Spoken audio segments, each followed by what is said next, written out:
Federal government refutes allegation of destabilizing Niger Republic. We show love is a day that we exchange gifts to each other. You could actually buy gifts, whatever kind of gifts.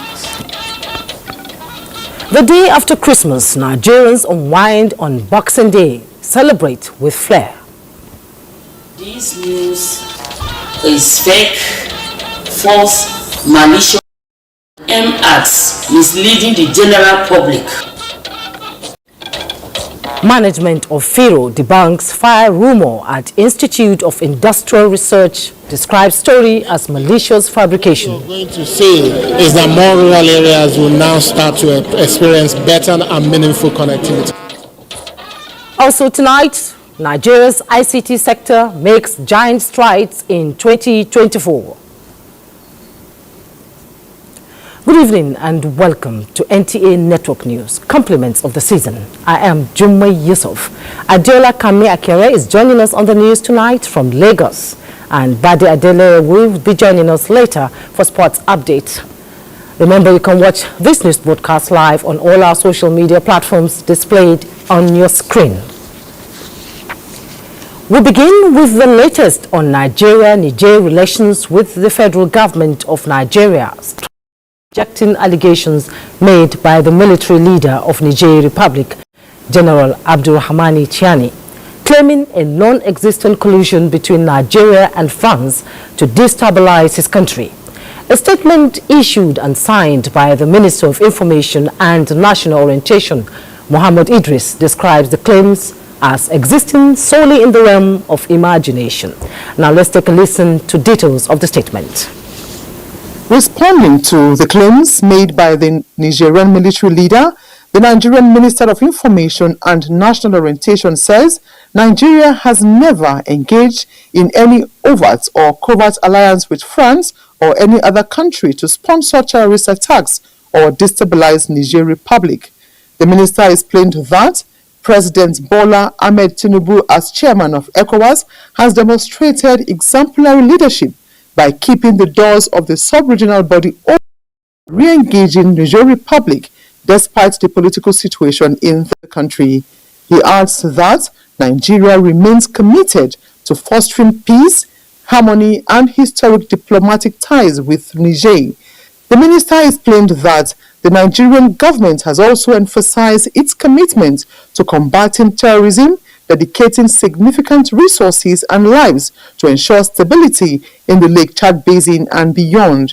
He described the recent launch of Operation Forest Sanity 3, specifically addressing the Lakurawa threat, as a testament to this commitment.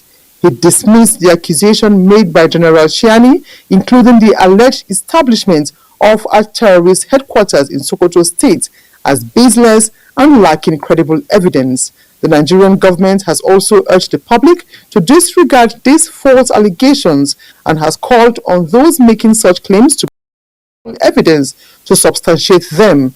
The minister says the federal government remains committed to fostering regional stability and will continue to lead efforts to address terrorism and other transnational challenges.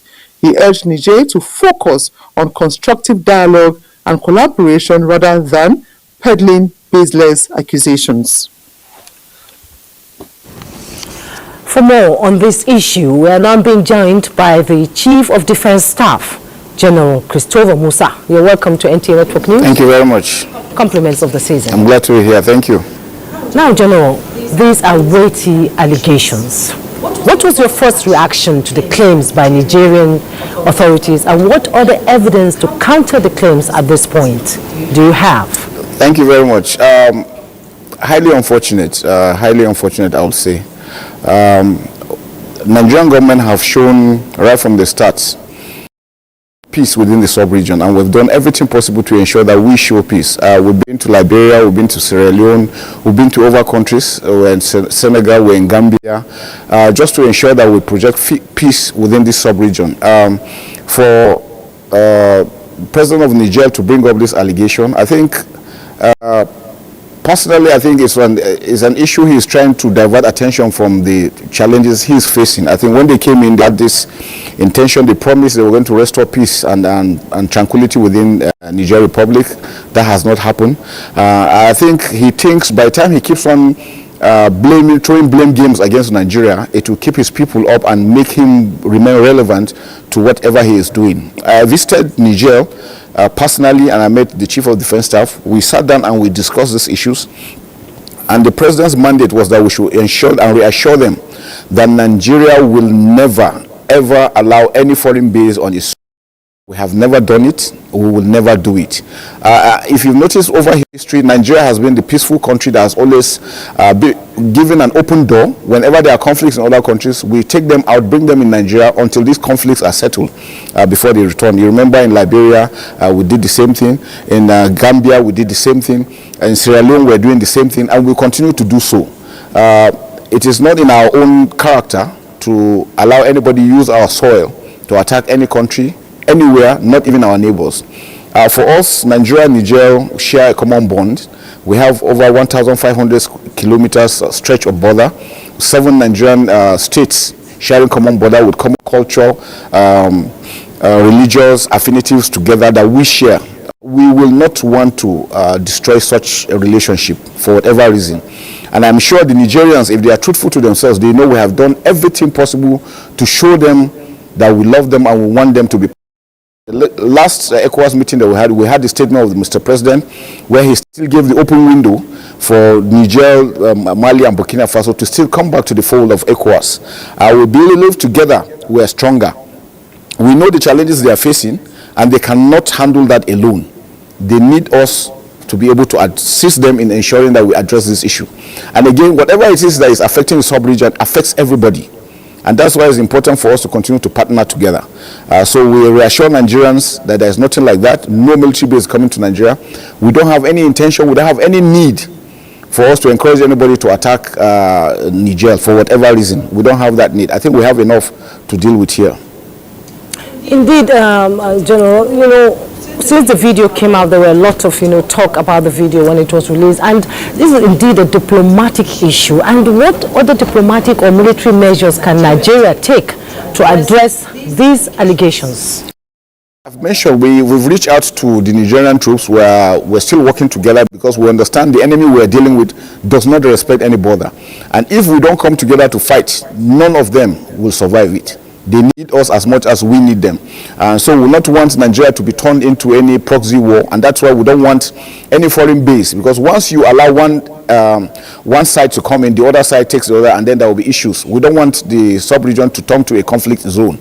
I'm sure that we all know that we have issues on ground affecting us with insurgency, terrorism, banditry, and all sorts. So we not want to add any other conflict within our general area, and that's why it's important that we do that.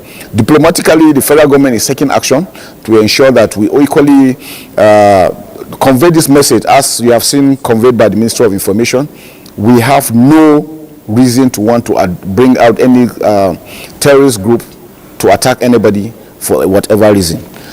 Okay, now how Nigeria's relationship with France, particularly in the context of regional security and cooperation? And are there any joint military operations or agreements that are being misconstrued as destabilizing Niger Republic? Thank you very much. Well, Nigeria is a sovereign state. Nigeria is an independent state that also operates on its own. We have alliances with other people. We have business dealings with most countries of the world. France has been a country that has been with Nigeria for over a long while, even while the Nigerians themselves were romancing with the French government. So it's funny for them that they have been with them all through these years, and because they have issues with them, they think every other person should have it. Their enemies shouldn't be our own enemies. But we, because we're a bigger country, because we're a greater country, we're a country that also respects human rights, respects the dignity of other countries, especially Africa.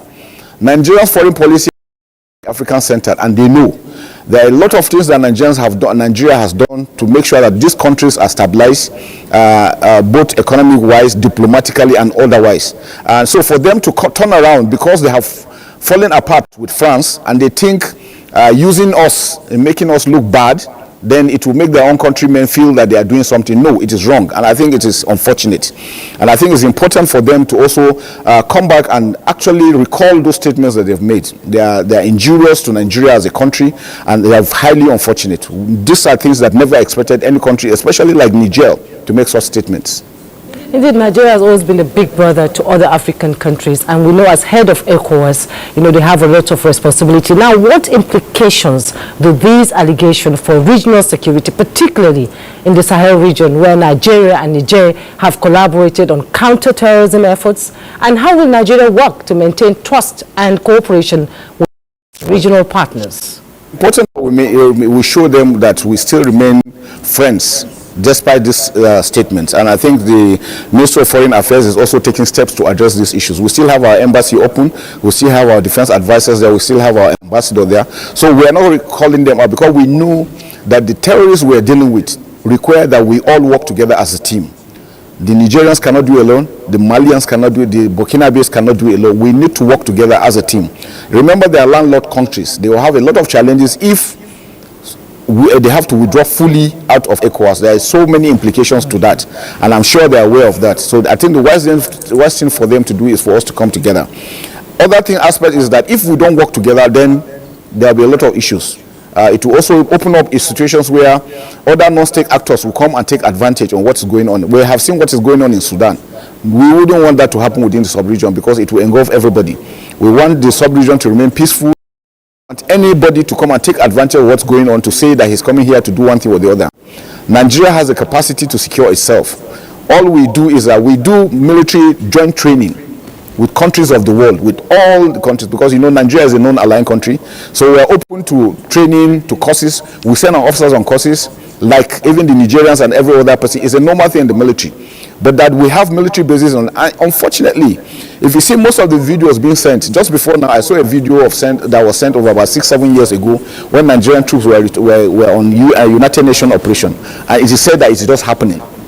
And so many other videos like that. People just go in for reasons best known to them to try to wipe all these sentiments. And I know both within and outside, there are individuals that are not happy that things are really picking up. And they're always very happy when they see things are bad. And they keep on wiping out this falsehood so that people can continue to think that Nigeria is failing. Nigeria is not failing. Nigeria will never fail. Nigeria will remain strong. And whoever it is that comes against will be ready to face the consequences. Indeed, we saw your visit some months ago to Nigeria. Will there be any roundtable talks after this? Yes, we have established, we have an advisory team that we have formed. During my visit, we also requested that the Nigerians too should also form their own so that they can, at that level, start discussing. We're having back windows, we are still discussing. As military men, we understand the dynamics of security and the need for us to cooperate. We also try to establish, we retain our 20 kilometers of pursuit if we pursue any terrorists across, because the terrorists don't respect borders. If we pursue them, we can go 20 kilometers into the neighboring country. If they also pursue, they can also come. And that's the way that we make sure that it is effective. The Nigerians know clearly that we mean them well. We don't mean any harm against them. So they should please stop allowing people, push them into talking things they know nothing about or things that are not true. This falsehood will not help any of us. Thank you, Chief of Defense Staff, General. We thank you so much for your insight on this matter. Thank you very much. Thank you. In the meantime, we'll be taking a break now. When we return, more news will be coming your way. Don't go away. You're watching NTA Network News. The Federal Institute of Industrial Research, Oshodi, FERO, has debunked and described as misinformation a report in some sections of the media that the foremost research institution has been gutted by fire. Director General and Chief Executive Officer of FERO, Dr. Jummai Adamu Tutua, who described the incident as false and malicious, urged media organizations to always verify sensitive information before publication. Joel Popwala has the report. Sections of the media, especially online publications, caused a lot of anxiety with reports of FERO being gutted by fire. Without verification, the news began to gain traction. To dispel the misinformation, the Director General and Chief Executive Officer of FERO, Dr. Jummai Adamu Tutua, has called on members of the public not to panic as the operation of the agency is going on issue-free without any cause for alarm. This news is fake, false, malicious, and aimed at misleading the general public. Please, the general public should disregard this news. It is fake. The DG stated that all the facilities and buildings in the institute are all intact, laying credence to the fact that there was never any need for emergency response. They are fake news, they are unfounded, they are meant to disregard decorum, they are meant to deceive the general populace. Coming in, and that is what even made me to run to Firo, and we find out that there's nothing of such. As at last night, I went round with the security, everywhere was cool and calm, and I went to bed, only to come this morning to wake up and see something like that on the social media. The agency says the Lagos Response Unit is situated on the axis with Firo, and the attention of the emergency responder was not drawn to any incident. In Lagos, Joel Bukbola, NTA News. Now to Christmas and the accompanying gift-sharing culture that comes in its wake, otherwise known as Boxing Day. But how often do we reach out to others beyond immediate family members on Boxing Day, particularly the needy? Omenka Amarachuku explores the significance of this day to the socio-economic development of the nation. Celebrated annually on December 26th, has a rich historic background and is observed in many countries worldwide. Although its origins are unclear, some believe it commemorates the gift presented to Jesus Christ by the three wise men. Traditionally, it is a day for exchanging gifts, especially with the less privileged. This is the season for us to care for one another, bear one another's burden, and encourage each other. And at this time, we need to share whatever God has given us to our neighbors, especially the vulnerable. Make effort to remember someone, maybe your next door neighbor that is in need. Ensure that you reach out to them. 3 Hebrew came to come and worship Lord and give him the gift. That is what we are here for, to do. Boxing Day is also known by different names in various countries.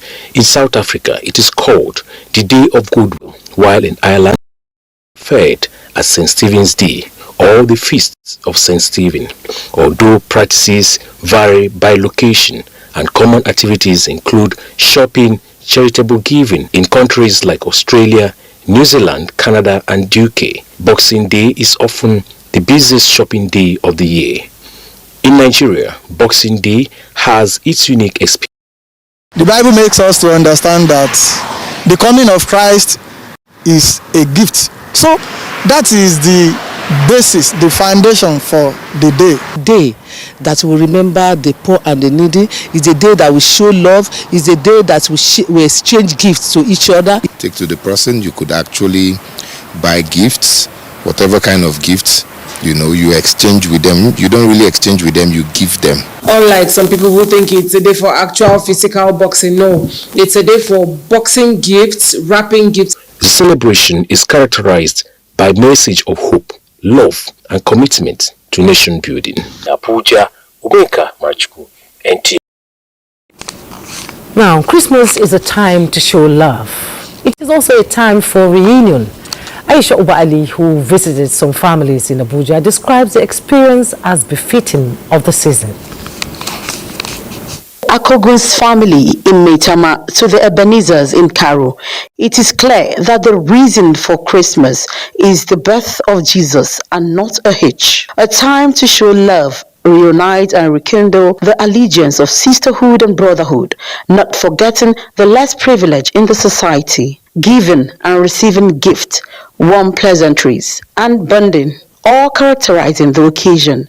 Christmas is a time to show love and care to one another, and you can't do this alone. And that's why we're here at the Ebenezer's family to see how they are celebrating the Christmas. For each family, one cannot but take away the merriment, even the aroma of the tasty rice, which is a familiar meal at Christmas, to the fried and peppered chicken, leaving visitors salivating what's just in abundance. The virtue we should be looking out for 2025 would be the virtue of honesty, righteousness, submission to authority, wish them well. People are coming this afternoon to have lunch with us. I look forward to it because it's a time, the peace that you have in the air. So good news for everybody and Merry Christmas to all. While it is good to gather and celebrate, Nigerians have also been admonished to obey constituted authorities and be more dedicated to God, especially as the year 2025 is by the corner.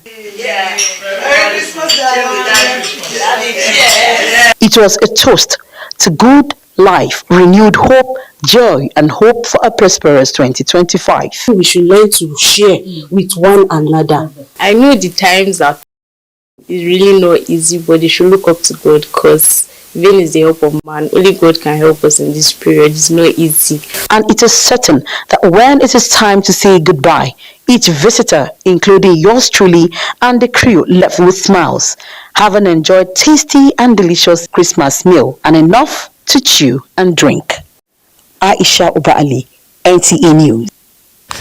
Aisha Ubali really enjoyed that sumptuous meal. Now let's bring you up to speed with the latest news trending, as the Chief of the Air Staff, Air Marshal Hassan Abubakar, has described NAF personnel as the shield that protects the vulnerable and the force that stands between chaos and stability.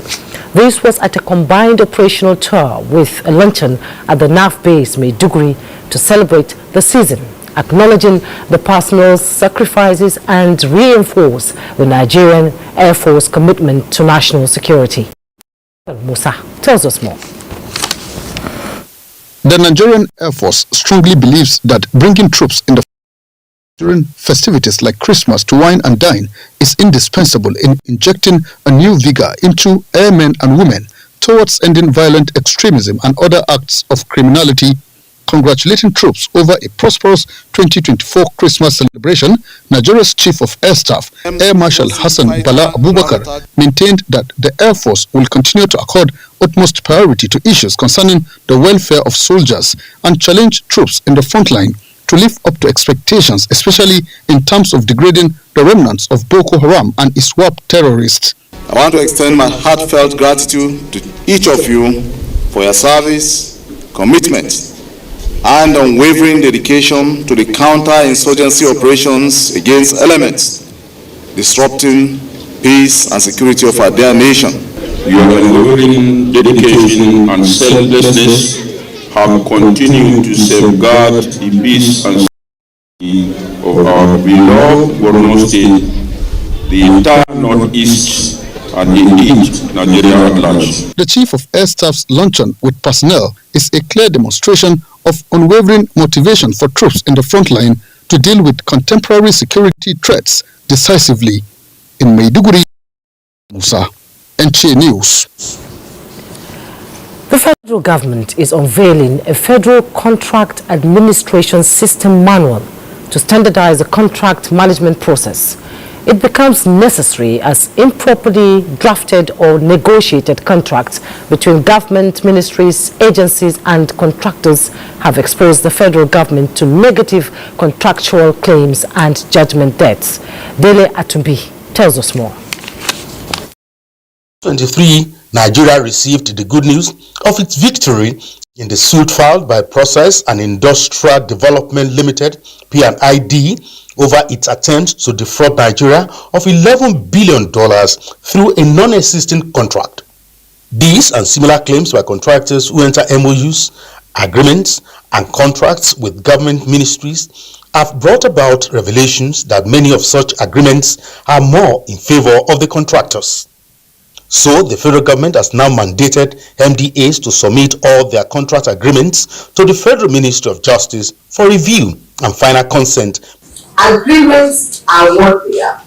They are governed by law, especially when they place responsibilities on government agencies. You must make sure that you go through the due process that is required before you carry out any project, whether it's within the country or outside the country. In deploying this technology-backed system, government hopes to significantly reduce its exposure to negative contractual risk in the form of judgment debts, and it urges MDAs to access the contract manual via the Justice Ministry website for guidance in this regard. In Abuja, Daily Atumbi, NTA News. Now, the first batch of Christian pilgrims to Israel for the 2024 NCPC main pilgrimage exercise have arrived to Jerusalem, following their successful crossing through the Alamve-Jordan border. Nigerian ambassador to Israel, Noyelum Afrekelu, presented a bouquet to the federal commissioner representing Southwest on the NCPC, Omoumi Ogulola, upon the pilgrims' arrival, saying they have been praying for a ceasefire between Israel and Hamas, and this has been achieved. The first batch of Christian pilgrims are made up of mainly Lagos pilgrims. Let's now join Adiola in our Lagos Network Center for more on NTA Network News. Hello, Adiola. Compliments of the season. Of the season to you, Jumai. Now, if Nigerians follow same pattern like Jesus to make sacrifices, show love and care for each other, the nation will evolve into a greater place for all. These were words of Reverend Chris Okoti of Household of God Church Ikeja, Lagos, during a special service in commemoration of 2024. Dana Ajali reports.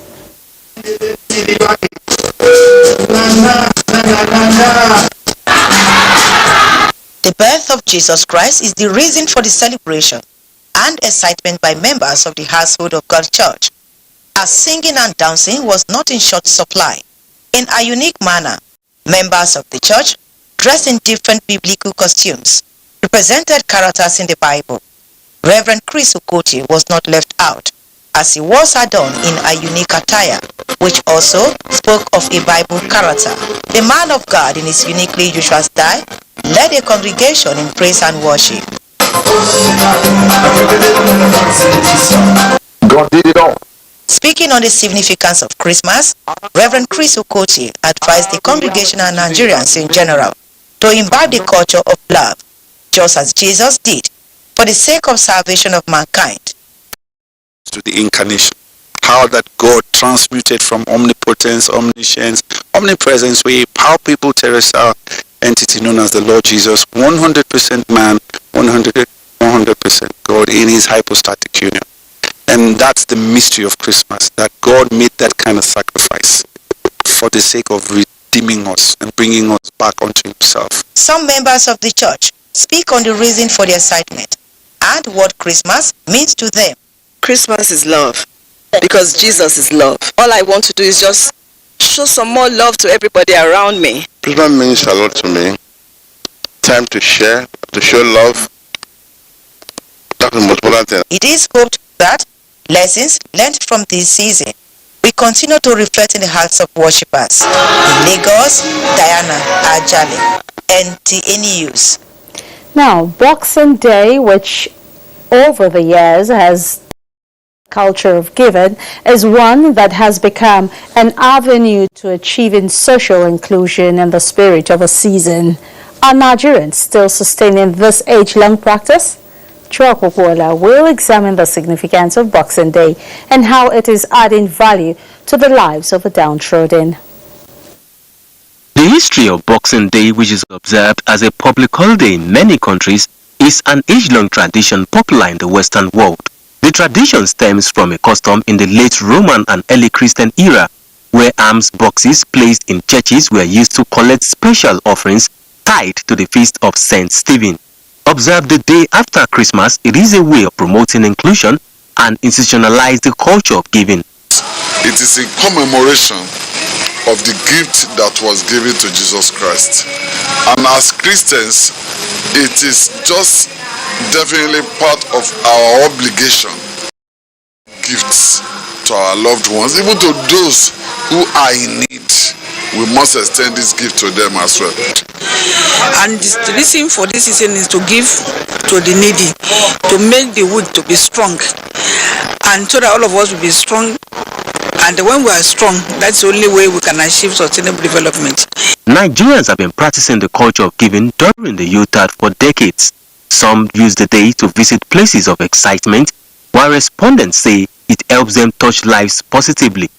Giving is very, very important. But it's not just giving. You have giving of your talent, giving of your time, giving of your treasure. So those 3 T's, you can give by being kind to somebody, even smiling at someone who's depressed, they'll feel better.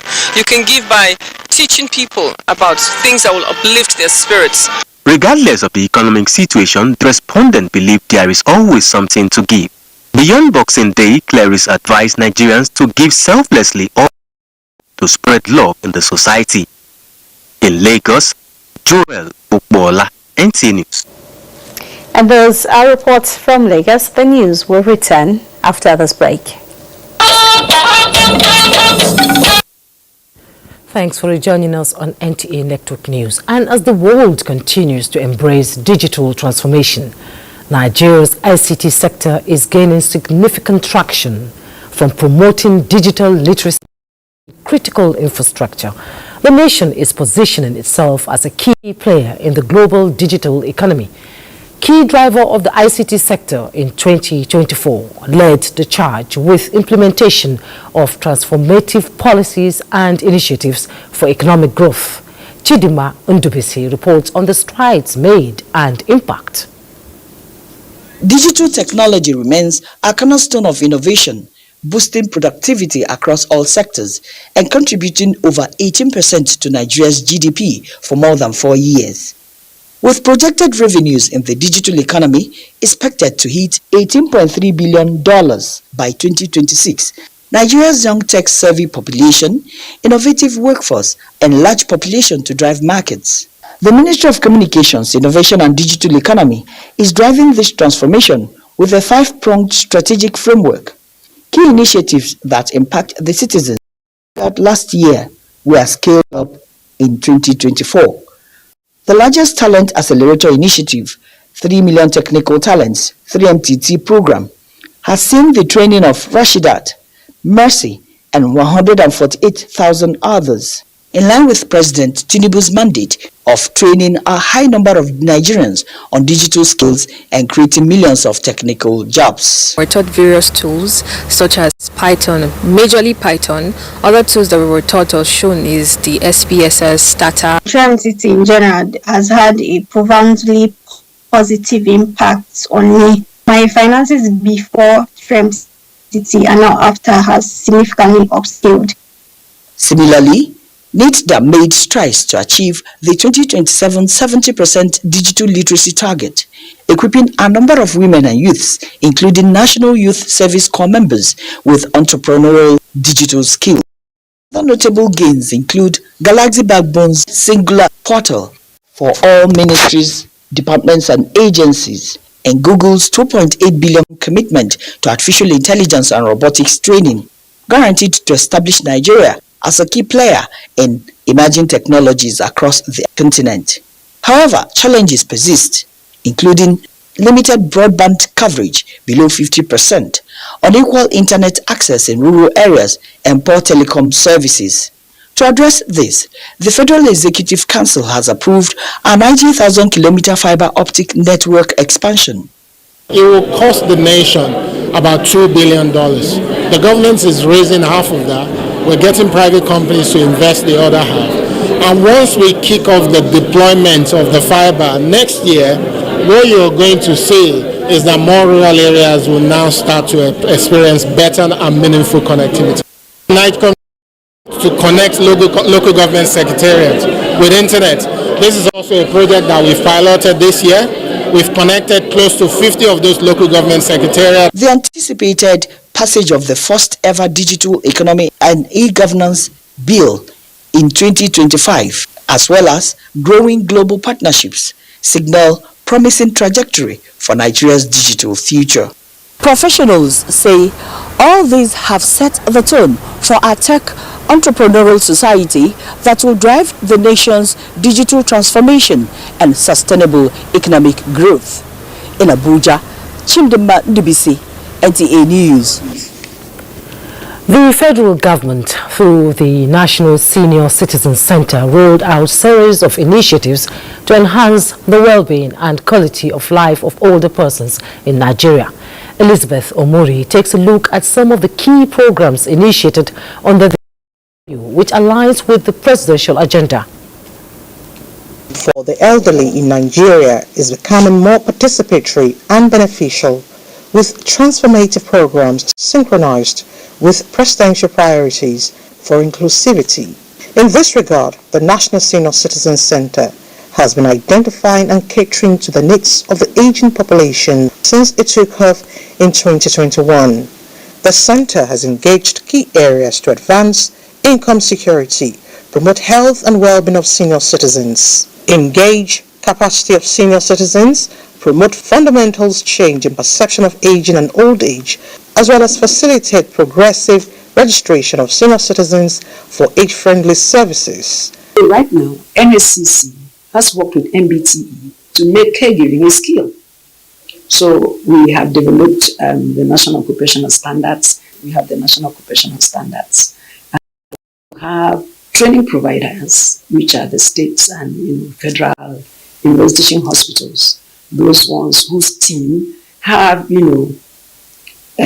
accepted to undergo the training for their quality assurance assessor certification. These initiatives cover 6 priority areas of the Renewed Hope agenda aimed at fostering long-term systemic changes that support senior citizens' dignity, independence, and continued contribution to society. We thank NSCC for what they are doing in our lives, particularly we women, the elders, the widows, and the fatherless. We say thank you. Other intergenerational initiatives include the formation of multi-purpose cooperatives, unveiling of broadcast veterans and goodwill ambassadors, indigenous crafts and skills empowerment program, and elder justice campaign. And another program that has to do with care is a healthy aging program that also, has as its components distribution of assistive devices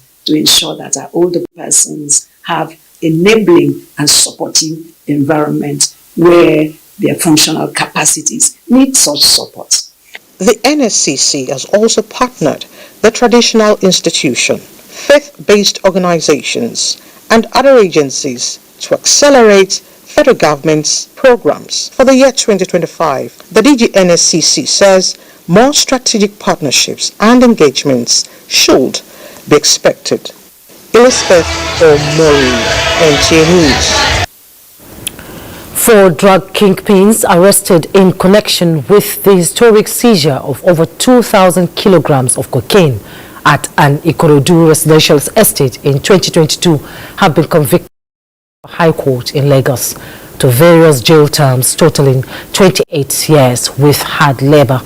This followed a well-coordinated and intelligence-led operation on Sunday, 18th September 2022, on a house located at an estate in Lagos where the over 2.1 tons of cocaine were seized, the largest singular cocaine seizure in the history of Nigeria's anti-narcotic operations. They were also to forfeit money in both local and foreign currency, including a Toyota Tacoma SUV and 2 houses linked to members of the drug cartel. The agency described their conviction and forfeiture of their assets as a historical blow to illicit drug trade in the country. Nigeria's arts, culture and creativity economy has made tremendous strides in the last years, country's rich heritage and talented individuals. The creative industry is vital to Nigeria's economy, contributing significantly to the country's gross domestic product, GDP, and providing employment opportunities for millions. Now, with diverse sectors such as art, fashion, film, music, performing arts, and advertising, Nigeria's creative economy has the potential to drive growth and development. Art and culture correspondent Gufan Shaji Ngwanyi brings us some of the progresses made in the industry.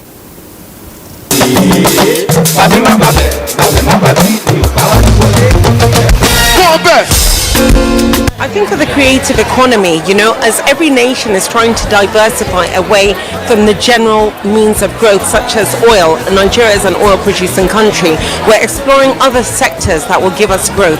So when we look at the creative economy, for example, we see for a country like Nigeria that is quite populous with about 220 million people. So we're trying to explore other ways to expand the GDP, have an economic expansion as well as having a cultural expansion.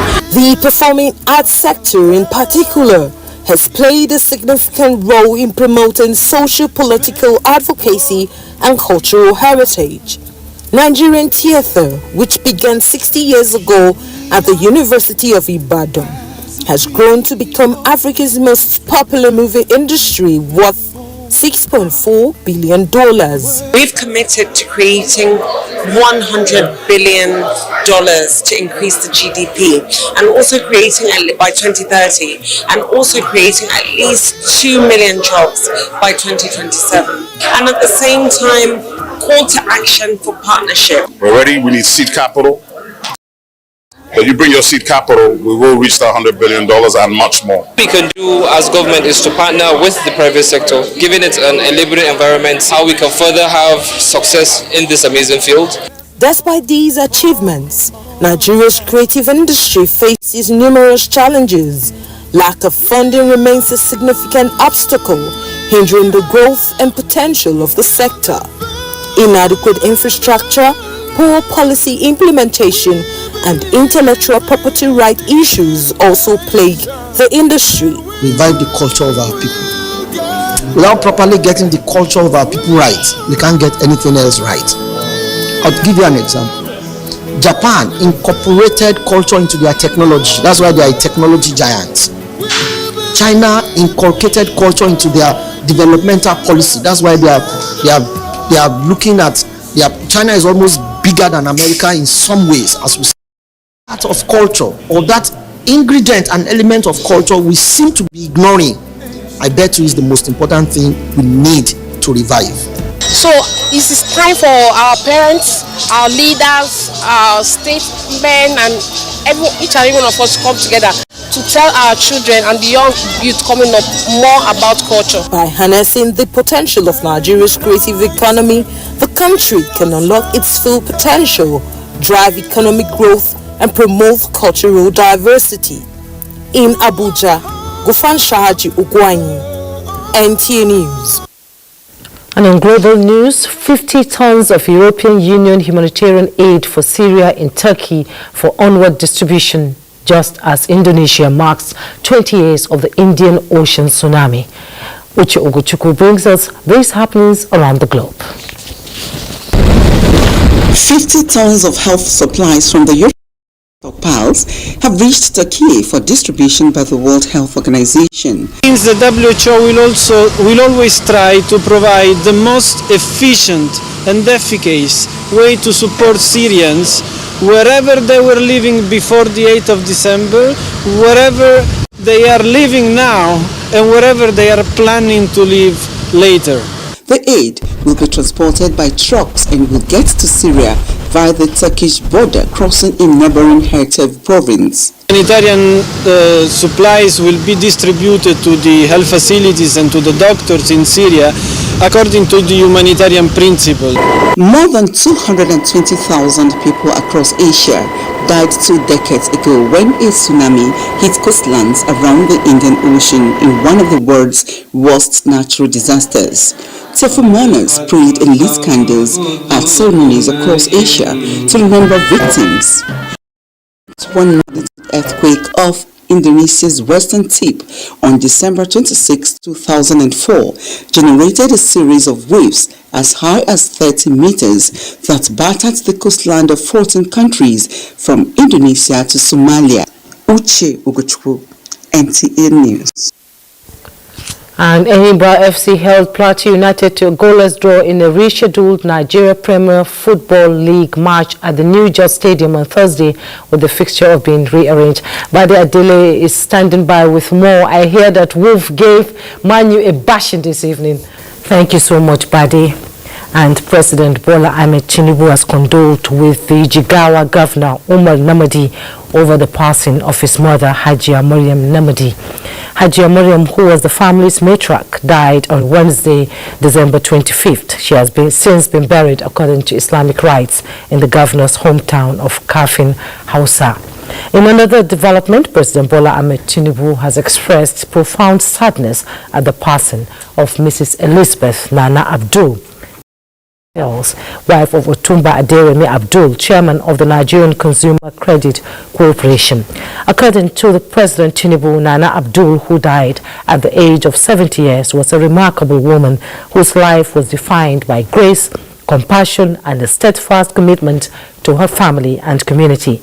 Her nurturing spirit and unwavering dedication to the well-being of others earned her the admiration and respect of all who had the privilege of knowing her.